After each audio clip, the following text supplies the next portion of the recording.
Saya banyak kesian orang yang sudah kena saraf setika ini sudah berbulan-bulan, bertahun-tahun, tak bye-bye pun. Mari, Master tunjukkan cara teknik urutan ini ya, yang betul. Okey, ada orang dia sudah urut punggung, peha, betis ini, tapi masalah tersebut masih ada.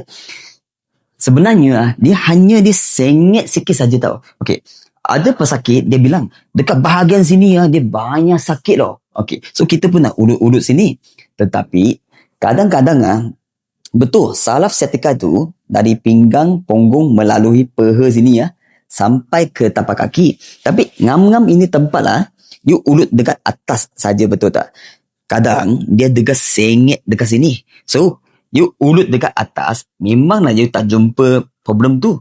Kadang you sengit sikit pun, you tak jumpa.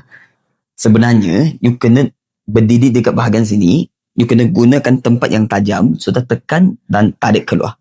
Tekan dan golek keluar. Tapi dia rasa lebih sakit lah. Tekan dan golek keluar. Lepas tu, dekat dalam sini. Ada orang, dia dekat tapak kaki sini, saraf sciatica, dia dekat bahagian sini, betul tak? Okay. So, dia pun sudah urut satu barisan atas sini. Tak jumpa-jumpa lagi. Okay. Nak tahu ke? Tengok tengok betul-betul tengok. Okay. Dia dekat ini tulang, atas sikit lah. Okay. Tulang dekat bahagian sini, atas sini dia ada satu masa, stamina dia masa. So dekat sini dia dalam 3 inci saja. Kalau Chinese dia ada satu point panggil Zhu San Li.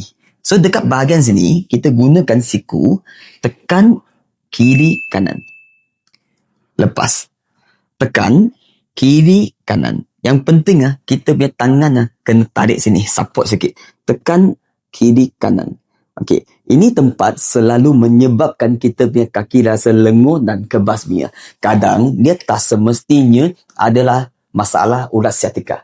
Tetapi adalah masalah stamina dekat bahagian sini, masa dia terlalu ketat. So, menyebabkan dia rasa kaki dia lenguh dan ada current dia rasa. Kalau you sudah pergi mana-mana urut urat sciatica ini tak jadi-jadi jangan risau, boleh datang ke Jali 11 urut kesihatan berhadapan dengan Maidin Meru Ipoh saja. Cari kita punya terapis, kita boleh bantu you.